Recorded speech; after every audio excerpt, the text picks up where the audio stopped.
পদত্যাগ করেছেন জাতীয় সংসদের স্পিকার ডক্টর শিরিন শারমিন চৌধুরী। রাষ্ট্রপতি মোহাম্মদ শাহাবুদ্দিনের কাছে পদত্যাগপত্র জমা দিয়েছেন তিনি। এদিকে গ্রেপ্তার করা হয়েছে সাবেক মন্ত্রী আনোয়ার হোসেন মঞ্জুকে। রিমান্ডে পাঠানো হয়েছে সাবেক সংসদ সদস্য হাজী সেলিমকে। শেখ হাসিনা সরকারের পতনের ২৭ দিনের মাথায় পদত্যাগ করলেন স্পিকার শিরিন শারমিন চৌধুরী। ২০১৩ থেকে ২০২৪ পর্যন্ত টানা জাতীয় সংসদের স্পিকারের দায়িত্ব পালন করেন তিনি। সোমবার রাষ্ট্রপতি মোহাম্মদ শাহাবুদ্দিনের কাছে পদত্যাগপত্র জমা দেন শিরিন শারমিন। তার পদত্যাগে প্রশ্ন উঠেছে স্পিকার পদে শূন্যতা তৈরি হলো কিনা তা নিয়ে। একদিকে স্পিকারের পদত্যাগ, আরেকদিকে সংসদের সাবেক ২৬ জন সদস্যের বিদেশ যাত্রায় নিষেধাজ্ঞা দিয়েছেন আদালত, যাদের ১৮ জন সাবেক মন্ত্রী ও ৮ জন সংসদ সদস্য। দুদকের আবেদনের প্রেক্ষিতে আদালত দেশ ত্যাগে এই নিষেধাজ্ঞা দেন। তাদের মধ্যে উল্লেখযোগ্যরা হলেন আনিসুল হক, হাসান মাহমুদ, নসরুল হামিদ বিপু, তাজুল ইসলাম, জুনায়েদ আহমেদ পলক, শেখ হেলাল, আনোয়ার হোসেন মঞ্জু, ডাক্তার এনামুর রহমান, মেহের আফরোজ চুমকি ও শেখ আফিল উদ্দিন।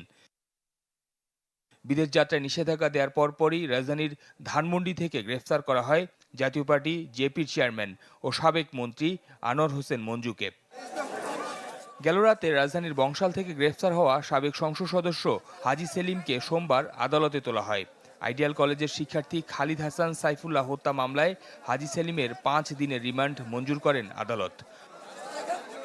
আর রাজধানীর বাড্ডা থানায় দায়ের করা হত্যা মামলায় সাবেক বাণিজ্য মন্ত্রী টিপু মুনশির জামিন নামঞ্জুর করে কারাগারে পাঠানোর আদেশ দিয়েছেন আদালত। গেল ২৮ আগস্ট রাজধানীর গুলশান থেকে টিপু মুনশিকে গ্রেফতার করে র্যাব। শফিকুল ইসলাম সবুজ, চ্যানেল 24, ঢাকা। বিতর্কিত ব্যবসায়ী এস আলম গ্রুপের গাড়ি ব্যবহার করায় দুঃখ প্রকাশ করে ক্ষমা চাইলেন বিএনপির স্থায়ী কমিটির সদস্য সালাউদ্দিন আহমেদ। গুলশানে সংবাদ সম্মেলনে গাড়ি কাণ্ডের ব্যাখ্যা দেন তিনি। দাবি করেন এটি তার অনিচ্ছাকৃত ভুল। দীর্ঘ ১০ বছর পর গত ২৮ আগস্ট নিজ এলাকায় যান কক্সবাজার ১ আসনের ২ বারের সাংসদ ও বিএনপি স্থায়ী কমিটির সদস্য সালাউদ্দিন আহমদ। সংবর্ধনায় ছিল না কোনো কমতি, তবে অনেকটা বেকায়দায় পড়েন একটি গাড়ির জন্য। কক্সবাজার বিমানবন্দর থেকে যে গাড়িতে চকরিয়া যান সালাউদ্দিন, তা বিতর্কিত ব্যবসায়ী এস আলম গ্রুপের। এই নিয়ে গণমাধ্যম ও সামাজিক যোগাযোগ মাধ্যমে তৈরি হয় সমালোচনার ঝড়। এ বিষয়ে গুলশানের বাসায় সংবাদ সম্মেলন করেন সালাউদ্দিন আহমদ। দাবি করেন গাড়িটি এস আলম গ্রুপের, তা তিনি আগে জানতেন না। এই গাড়িটা আমার এলাকার এক ছোট ভাই, যে উক্ত কোম্পানিতে বিভিন্ন জমি জমা দেখাশোনার কাজ করে এবং কোম্পানি থেকে তাকে বিভিন্ন সময় ব্যবহারের জন্য এই গাড়িটি দেয়া হয়। সেও অন্য সকলের মতো আমাকে বরণ করার জন্য এয়ারপোর্টে গেছে, তার গাড়িতে করেই গেছে। কারণ সেও জানতো না যে আমি তার গাড়িতে উঠব, আমিও জানতাম না আমি কার গাড়িতে উঠবো। এটা জেলা বিএনপির নেতৃবৃন্দ ঠিক করেছে। তো এই অবস্থায় যে সংবাদটা প্রকাশিত হয়েছে তাতে জনমনে কিছু বিভ্রান্ত সৃষ্টি হওয়া স্বাভাবিক। এই ঘটনায় দুঃখ প্রকাশ করে ক্ষমাও চান বিএনপির এই নেতা। আমার পক্ষ থেকে আমি জানতাম যদি যে গাড়ি একটি নির্ধারিত কোম্পানির বা তাহলে হয়তো আমি সাবধানতা অবলম্বন করতাম। তারপরেও আমার এই অসাবধানতা এবং অনিচ্ছাকৃত ভুলের জন্য যদি আমি দেশবাসীর মনে কষ্ট দিয়ে থাকি এবং অনুভূতিতে আঘাত দিয়ে থাকি, সেজন্য আমি দুঃখ প্রকাশ করছি। গাড়িকাণ্ডে চট্টগ্রাম দক্ষিণ জেলা বিএনপির কমিটি বিলুপ্ত ঘোষণা করে দলের হাইকমান্ড। মাহফুজ কামাল, চ্যানেল 24, ঢাকা। অন্তর্বর্তী সরকারকে সমর্থন জানিয়ে ঢাকার সাথে সম্পর্ক জোরদারের কথা জানিয়েছে যুক্তরাষ্ট্র। প্রধান উপদেষ্টা ডক্টর মোহাম্মদ ইউনূসের সাথে সাক্ষাতে একথা জানিয়েছেন ঢাকায় মার্কিন দূতাবাসের চার্জ দ্য অ্যাফেয়ার্স হেরেন লেফেট। এ সময় প্রধান উপদেষ্টাকে অভিনন্দন জানিয়ে চার্জ দ্য অ্যাফেয়ার্স বলেছেন বাংলাদেশের সাথে ঘনিষ্ঠভাবে কাজ করতে চায় যুক্তরাষ্ট্র। চলতি সপ্তাহে কনসুলার পরিষেবা ফের চালুর কথাও বলেছেন তিনি। বিভিন্ন ক্ষেত্রে সংস্কার কাজ চলছে জানিয়ে অধ্যাপক ইউনূস বলেছেন একটি যৌক্তিক সময় পরে সাধারণ নির্বাচন অনুষ্ঠিত হবে। প্রধান উপদেষ্টা আরও জানিয়েছেন অন্তর্বর্তী সরকার সকল নাগরিকের মানবাধিকার সমুন্নত রাখতে প্রতিশ্রুতিবদ্ধ। বৈঠকে রোহিঙ্গা, মানবাধিকার ইস্যু, সাইবার নিরাপত্তা আইন এবং র্যাবের বিষয়েও আলোচনা হয়। বিশ্বমানের প্রযুক্তির সকল সুবিধা নিয়ে ভালো থাকুন আপনিও। কঙ্কা। হাসপাতালের বহির্বিভাগের সেবা বন্ধ থাকায় আজও দুর্ভোগ পোহাতে হয়েছে রোগীদের। অনেককে সেবা না পেয়ে ফিরে যেতে হয়েছে। আন্দোলনরত চিকিৎসকরা জানিয়েছেন মঙ্গলবার থেকে বহির্বিভাগেও সেবা দেবেন তারা। ঘোষণা দিয়েছেন নতুন 2 দফা দাবির। এদিকে ঢাকা মেডিকেল কলেজ হাসপাতালে হামলার ঘটনায় গাইবান্ধা থেকে একজনকে গ্রেপ্তার করেছে পুলিশ। মুন্সিগঞ্জ থেকে ঢাকা মেডিকেল কলেজ হাসপাতালে চিকিৎসা নিতে এসে এই রোগী জানলেন আউটডোর বন্ধ। অ্যাক্সিডেন্ট করার পরে এখানে রড ঢুকানো আছে, ওই রড খোলার জন্য এখন এখানে আসছিলাম। আয়সা দেখি যে অবস্থা, ডাক্তারের তো নাই, কেউ নেই। প্রতিদিন হাজার হাজার রুগী আসে, যে যদি ডাক্তার না থাকে তো ভোগান্তির ভিতরে পড়তেছে। কর্মস্থলে নিরাপত্তা নিয়ে শর্ত সাপেক্ষে রাত থেকে জরুরি বিভাগ ও ইনডোর ওয়ার্ডে চালু হয় স্বাস্থ্যসেবা। তবে সারাদিন আউটডোর ছিল বন্ধ, ফলে ঢাকা মেডিকেল কলেজ হাসপাতাল সহ বিভিন্ন স্থানে দুর্ভোগে পড়েন বহু রোগী। আউটডোর বন্ধ পেয়ে অনেকে যান জরুরি বিভাগে, এতে চাপ বেড়ে যায় সেখানে। কোনো চিকিৎসাই হয় না, দেখেন খালি দেওয়ার মধ্যে একটা নার্সের কতক্ষণ পরপর ইঞ্জেকশন দিছে। এই আজকে 3 দিন ধরে আসতেছি যাইতেছি, সেই শনি একটা ঠিক এই জায়গায় এক্সরে রিপোর্ট অনেক কষ্টে পাইছি, কিন্তু ডাক্তার পাই নাই। আজকে ভাবলাম যে আজকে আসছে ডাক্তার, আজকে এসে দেখি এখন ডাক্তার নাই। এদিকে দিনভর ঢাকা মেডিকেল কলেজ হাসপাতাল কর্তৃপক্ষ ও চিকিৎসকরা দফায় দফায় নিজেদের মধ্যে বৈঠক করেন, দেন নতুন 2 দাবি। জানান মঙ্গলবার থেকে সারা দেশে সব হাসপাতালে আউটডোর সকাল 10টা থেকে দুপুর 1টা পর্যন্ত চলবে। বর্তমান পরিস্থিতির উপর ভিত্তি করে আমরা আমাদের 2টি দাবি পেশ করছি। এখানে যে সন্ত্রাসীরা গ্রেপ্তার হয়নি তাদের অতি দ্রুত গ্রেপ্তার করে আইনের আওতায় আনতে হবে। অতি দ্রুত চিকিৎসক এবং রোগীদের কল্যাণ নিশ্চিতকরণে স্বাস্থ্য সুরক্ষা আইন এবং হাসপাতালে চিকিৎসক, স্বাস্থ্যকর্মী এবং রোগীর নিরাপত্তা নিশ্চিতকরণে স্বাস্থ্য পুলিশ নিয়োগের খসড়া প্রণয়ন করতে হবে। এদিকে ঢাকা মেডিকেল কলেজ হাসপাতালে চিকিৎসকদের উপর হামলা ও ভাঙচুরের ঘটনায় গাইবান্ধা থেকে একজনকে গ্রেপ্তার করেছে পুলিশ। সোমবার ভোরে শহরের বাস টার্মিনাল এলাকা থেকে সঞ্জয় পাল নামে একজন শিক্ষার্থীকে গ্রেপ্তার করা হয়। আমরা গেছি আমাদের বন্ধুর মৃত্যুর অপমৃত্যু কেন হইল তার জবাব দেখতে। শনিবার রাতে রাজধানীর বিইউবিটি বিশ্ববিদ্যালয়ের এক শিক্ষার্থীর মৃত্যুকে কেন্দ্র করে হাসপাতালে হামলা হয়। চিকিৎসকরাও মারধরের শিকার হন। সজল সাইক, চ্যানেল 24, ঢাকা। এদিকে ঢাকা মেডিকেলে চিকিৎসকদের উপর হামলার ঘটনায় গাইবান্ধা থেকে সঞ্জয় পাল জয় নামে একজনকে গ্রেপ্তার করেছে পুলিশ। ভোরে বাস টার্মিনাল এলাকা থেকে গ্রেপ্তার করা হয় তাকে। সদর থানার ওসি মাসুদ রানা জানিয়েছেন ঢাকায় পাঠানো হবে সঞ্জয়কে। ঢাকা মেডিকেলে চিকিৎসকদের উপর হামলার প্রতিবাদে গতকাল কমপ্লিট শাটডাউন পালিত হয় বিভিন্ন সরকারি হাসপাতালে, যাতে চরম দুর্ভোগ পোহাতে হয় রোগীদের।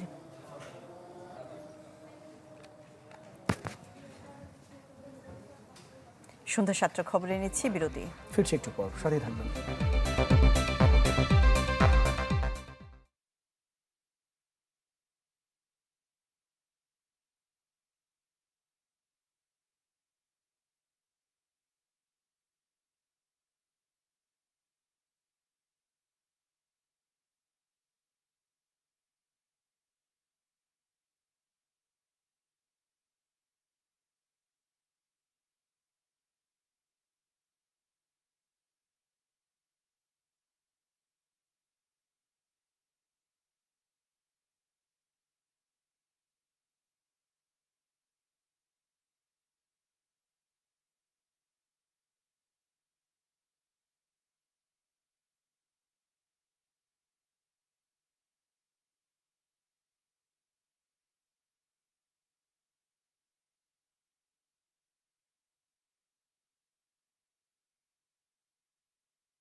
আরেকবার আমন্ত্রণ সন্ধ্যা 7টার খবরে। জানাবো আরও কিছু খবর। পাকিস্তানের সাথে শত্রুতা করে কোনো ফায়দা নেই, লাভ নেই ভারতের সাথে সম্পর্কে ফারাক করেও। পররাষ্ট্র উপদেষ্টা তৌহিদ হোসেন এই মন্তব্য করেছেন। আর স্বরাষ্ট্র উপদেষ্টা জানিয়েছেন, পিলখানা হত্যাকাণ্ডের পুনঃ তদন্ত ও ন্যায় বিচার প্রক্রিয়া শিগগিরই শুরু করা হবে। পররাষ্ট্র মন্ত্রণালয়ে সাম্প্রতিক বিভিন্ন বিষয়ে সাংবাদিকদের মুখোমুখি হন পররাষ্ট্র উপদেষ্টা তৌহিদ হোসেন। প্রতিবেশী দেশের সাথে সম্পর্কের ভবিষ্যৎ নিয়ে প্রশ্নের জবাব দেন তিনি। জানান, পাকিস্তানের সাথে শত্রুতা করে কোনো ফায়দা নেই, লাভ নেই ভারতের সাথে সম্পর্কে ফারাক করেও। বাংলাদেশ সবার বন্ধু। আমরা তো সবার সাথেই বন্ধুত্ব চাই। পাকিস্তানের সাথে তো এখন আমরা শত্রুতা করে আমাদের কোনো ফায়দা নেই। আর ভারতের সাথে আমাদের সম্পর্কে যদি আপনারা মনে করেন যে আসলে একটু টানাপোড়েন চলছে, সেটা দ্বিপাক্ষিকভাবে আমাদের চেষ্টা করতে হবে সেটাকে ইভেন্ট কিনে নিয়ে আসা। সচিবালয়ে এদিন কথা বলেন স্বরাষ্ট্র উপদেষ্টাও। জানান, পিলখানা হত্যাকাণ্ডের পুনঃ তদন্ত ও ন্যায় বিচার প্রক্রিয়া শীঘ্রই শুরু করা হবে। বর্তমান সরকার জনগণের অধিকার, সুশাসন ও ন্যায় বিচার প্রতিষ্ঠায় বদ্ধপরিকর। শুধু স্বরাষ্ট্র উপদেষ্টা হিসাবে নয়, একজন সাধারণ নাগরিক ও সেনাবাহিনীর প্রাক্তন সদস্য হিসাবে আমি বিডিআর হত্যাকাণ্ডের ন্যায় বিচার চাই। সঠিকভাবে এই হত্যাকাণ্ডের পূর্ণ তদন্ত ও ন্যায় বিচার প্রক্রিয়া শীঘ্রই শুরু করা হবে। আর রপ্তানি উন্নয়ন ব্যুরোর কর্মকর্তাদের সাথে বৈঠক শেষে অর্থ উপদেষ্টা বলেন, কালো টাকা সাদা করার সুযোগ বন্ধ করা হয়েছে। বদল করা হবে নাজুক অবস্থায় থাকা 5, 10 ও 20 টাকার নোট। এটা যত তাদের রিপ্লেস করে, কিন্তু এখানে আবার ইসে আছে যে যতদিনের রিপ্লেস না হয় পুরোনো টাকাগুলো তো বাজার থেকে আপনি আউট করতে পারবেন না, দাখিল করতে পারে। এদিকে জনপ্রশাসন সচিব জানান, 15 দিনের মধ্যে শুরু হবে সরকারি কর্মচারীদের সম্পদের হিসাব জমা দেওয়ার প্রক্রিয়া। হুঁশিয়ারি দেন, কেউ হিসাব জমা না দিলে নেওয়া হবে আইনি ব্যবস্থা। উইদিন 15 ডেজ আমরা হয়তো এটা অফিসে পৌঁছে দেবো, সেইখানে টাইমলাইন বলা থাকবে কবে জমা দিবে। এটা একটু বেশি টাইম দেবো, এটা প্রথম। এবং প্রতি বছর আমরা হয় বলে দেবো 1 জানুয়ারি অথবা 1 জুলাই। জমা না দিলে খবর আছে, এবার সোজা কথা আইনানুগ খবর। খবরটা কি? নাফিউল ইসলাম লিংকন, চ্যানেল 24, ঢাকা।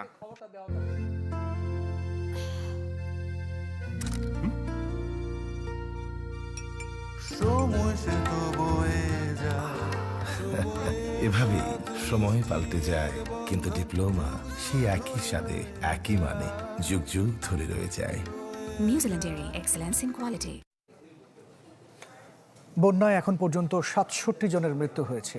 দুর্যোগ ব্যবস্থাপনা ও ত্রাণ মন্ত্রণালয়ের হালনাগাদ তথ্যে জানানো হয়েছে, মৃতদের মধ্যে সর্বোচ্চ 26 জন ফেনীর এবং কুমিল্লা 17 জন। বাকিরা চট্টগ্রাম, নোয়াখালী, ব্রাহ্মণবাড়িয়া, লক্ষ্মীপুর, কক্সবাজার এবং মৌলভীবাজারে মারা গেছেন। এছাড়া নোয়াখালীতে বন্যার পানি কমলেও এখনও বেশ কিছু এলাকায় রয়েছে হাঁটু সমান পানি। আশ্রয় কেন্দ্রে 2 লাখ মানুষ রয়েছেন। ফেনীতে ঘুরে দাঁড়ানোর চেষ্টায় বন্যা কবলিত এলাকার মানুষ। আশ্রয় কেন্দ্র থেকে ঘুরে ফিরে নিজেদের ঘরবাড়ি বসবাসের উপযোগী করায় ব্যস্ত তারা। এখনও বন্ধ রয়েছে শিক্ষা প্রতিষ্ঠান।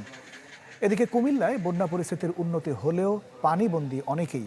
আর চাঁদপুরে অস্বাভাবিকভাবে শুরু করেছে জনজীবন, তবে ফরিদগঞ্জ এবং কচুয়ায় এখনও পানিবন্দী অনেকেই।